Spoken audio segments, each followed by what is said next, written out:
রাস্তায় বেরোলেই সঙ্গ দেয় তারা, ভালোবেসে একটু বিস্কুট দিলেই চিনে রাখবে আমরণ। হ্যাঁ, খানিকটা এরকমই হয় সারমেয়দের ভালোবাসা। অথচ তাদের হয়ে ভাবার মানুষের সংখ্যা অনেকটাই কম।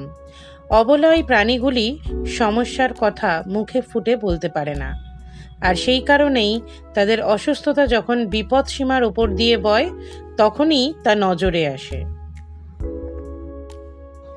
ইদানিংকালে পশ্চিমবঙ্গের বিভিন্ন জেলায় পথকুকুর হোক বা বাড়ির পোষ্য, মারা যাচ্ছে প্রচুর কুকুর। পশু চিকিৎসকরা বলছেন এর কারণ পার্ভোভাইরাস। পার্ভোভাইরাস নানা ধরনের হতে পারে, তাতে মানুষ বা অন্য যে কোনো প্রাণী আক্রান্ত হতে পারে। তবে আমরা সচরাচর যে পার্ভোভাইরাসের কথা শুনি সেটি কুকুরদের সংক্রমণকারী পার্ভো। সঠিক সময়ে পোষ্যকে প্রতিষেধক না দিলেই এই রোগের আশঙ্কা থাকে। এবার জেনে নেওয়া যাক কি এই পার্ভোভাইরাস। এটি প্রচণ্ড সংক্রামক একটি ভাইরাস।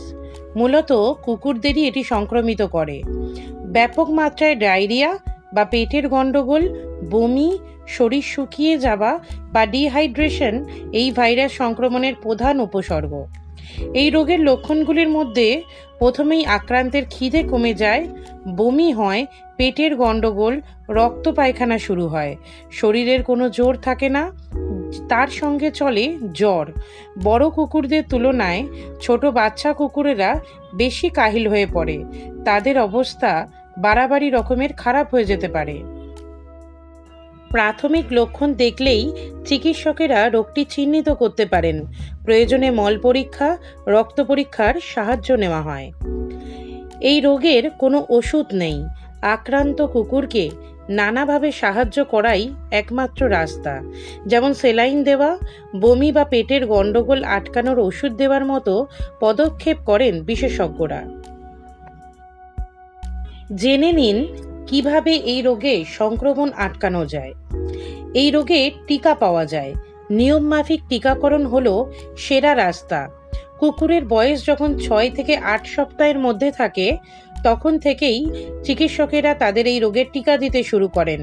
প্রাপ্তবয়স্ক কুকুরকে প্রতি বছর বুস্টার দেওয়ার নিয়ম রয়েছে। কুকুর এই রোগে আক্রান্ত হলে দ্রুত চিকিৎসকের পরামর্শ নিতে হবে। একটুও সময় নষ্ট করা কিন্তু চলবে না। তাড়াতাড়ি চিকিৎসা শুরু করলে এই রোগ বেশিরভাগ ক্ষেত্রেই সেরে যেতে পারে।